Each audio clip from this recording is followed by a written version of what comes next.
Tanghali na rin sila nagputol. Kaya nakakaawa naman. Kaya sabi ko mag-ano na muna, magpahinga. Ipaano muna yung nakita ko kasi nakanganga.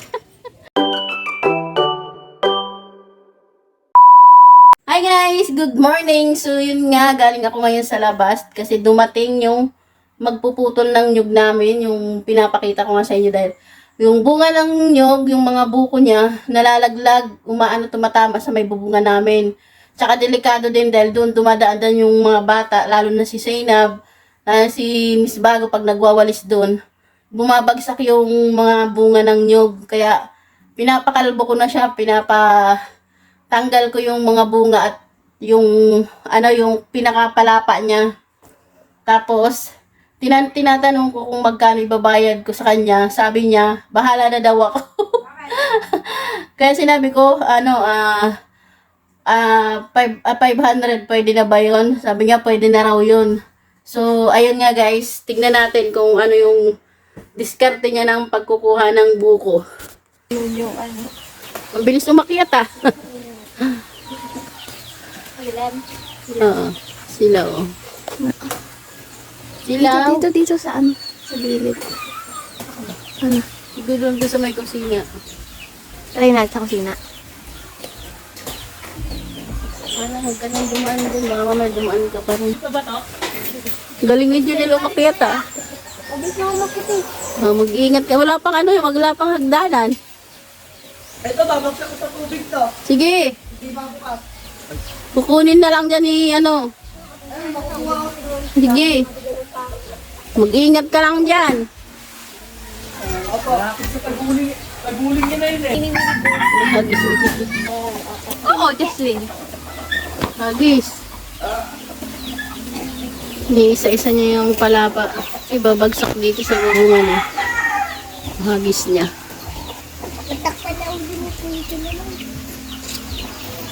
Mubelo pa yung paghahagis.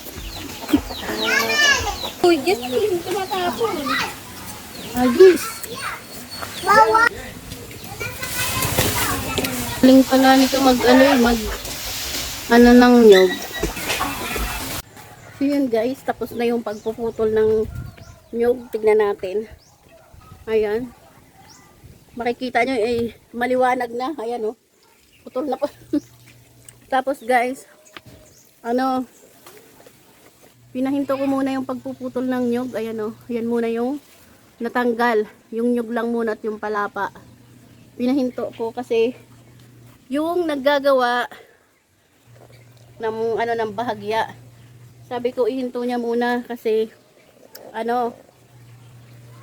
sa linggo na lang para makapagpahinga siya dahil nga nasugatan yung niya sa bandang tuhod niya. Nadaplisan ng itak pag ganun niya, sa may tuhod niya. Buti na lang at daplis lang. Tapos, ayun yung mga pinahinto. Oy! Sige, bahala ka. Pinahinto ko muna. Ayan, hindi na nga ako nakapagsundo kay Zainab kasi binantayan ko muna yung pagpuputol. May mga buko pa doon, mga nyug, ayun mga nakalutang doon. Hindi na taas dito kasi pinagpahinga ko yung nagputol ng nyug.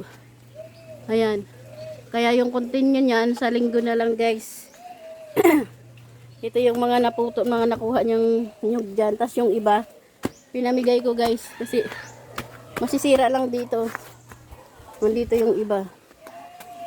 Ayan ayun, nakalat-kalat. Tapos nakapagbukas kami ng isang buko.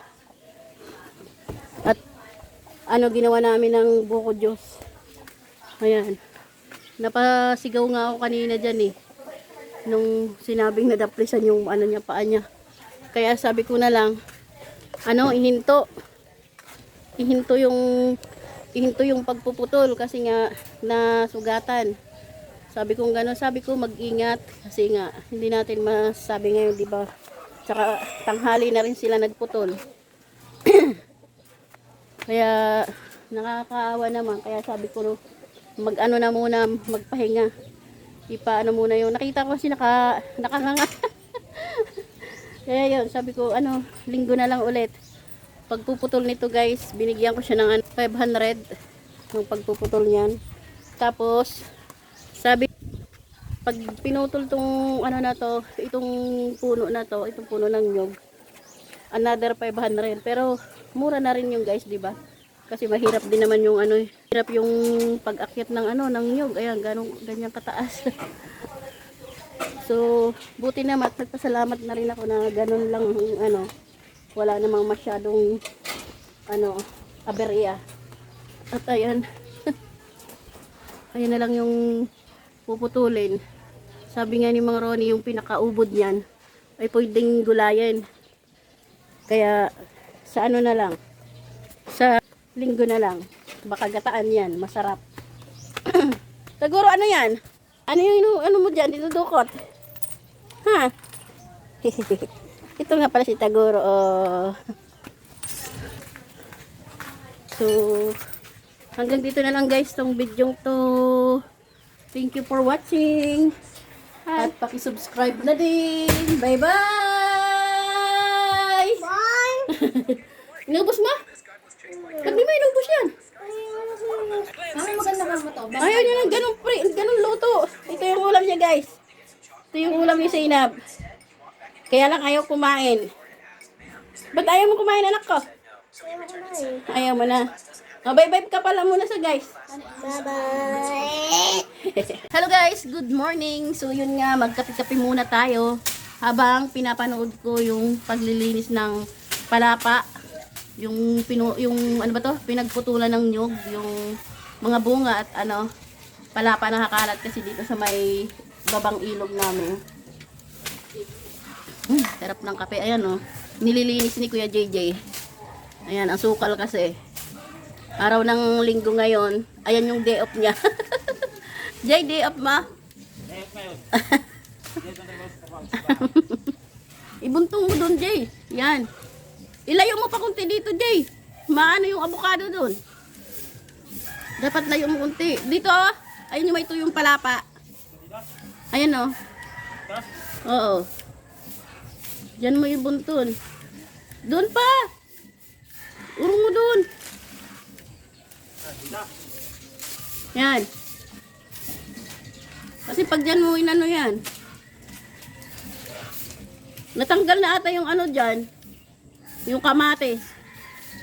May kukunin sana ako dyan, kamates. Tumubo dyan. Tingnan mo dyan sa may na yan. Nandyan? Kunin mo nga dyan, pakikuha mo. Sayang yan, itanim natin. May mga pinunla na ako ng mga doon mga sili. Nagsitubo na. Tinignan ko kahapon. Ayan, malaki na. Ayan, taas mo. Taas mo, baba mo. Taas mo, baba mo. Yan, malaki na Patingin nga, Jay. Malaki na Mamaya lagay ko sa Ay, may bulaklak na rin siya. Lagay mo dito, Jay, sa may Piero, yan. Ma, kakatapos ko lang. Kakatapos ko lang magwalis. Nagwalis ka rin? Nagwalis din daw siya, guys. Yung kape ko, anak ko, matapon. Hindi ko masasatong yun. Ano ba yung winalis mo doon? Mga kalat. Mga kalat.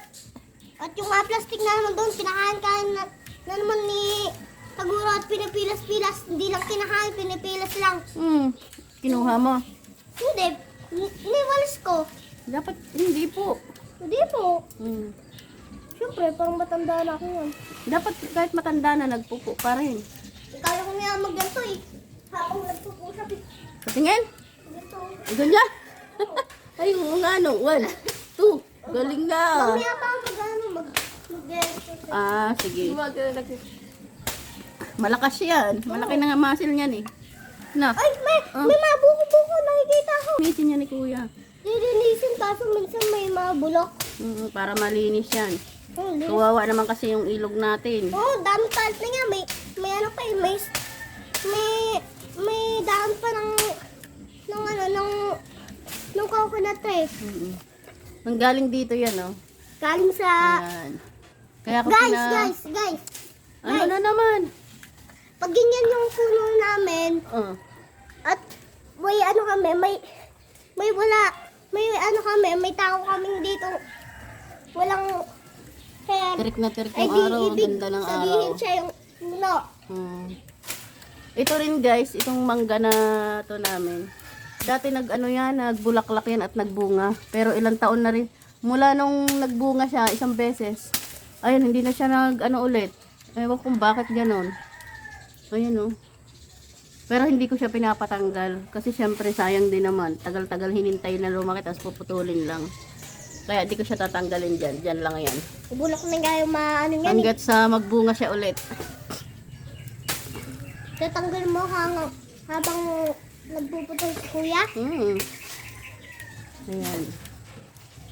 May paano naman yan itatanggal sa ilog? Ayan, ipunin lang dito. Putol-putulin ng ganyan. Ano yan?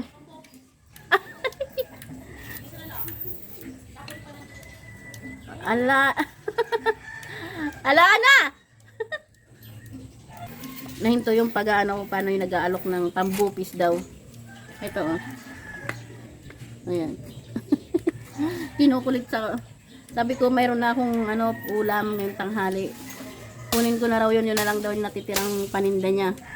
Sa 1 linggo ko na raw bayaran. Pambupis. Ngayon kinuha ko na. So yan. Continue mo na yan, Jay. Ayan. Ko kay Kuya JJ dito kasi Puti-puti yung mex. nakakaasiwang nakakalat na ganyan, oh. O, diba? Ang pangit tignan ng paligid. Puro basura na nga eh. Tapos makalat pa dyan sa Matalim na yung itak mo, Jay? Matalim na? Ha? Akala ko ba hinasa mo? Dapat hinasa mo muna. Mapurol daw yung ginagamit niyang itak. Paano yung yung panghasa namin nawawala ata, hindi niya makita.